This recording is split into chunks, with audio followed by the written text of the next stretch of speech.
hi hello guys देखंतु आज Sunday रो special हेची भात सहित अंडा तरकारी आ सहित दुटा सुकुटा बैगण थिला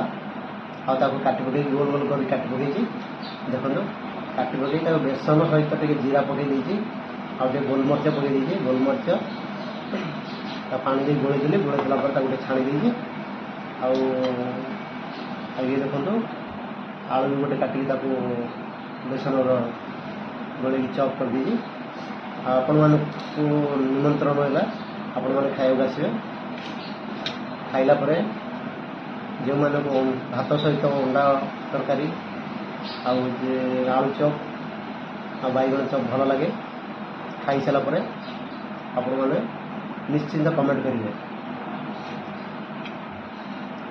देखो मुझे खाऊँ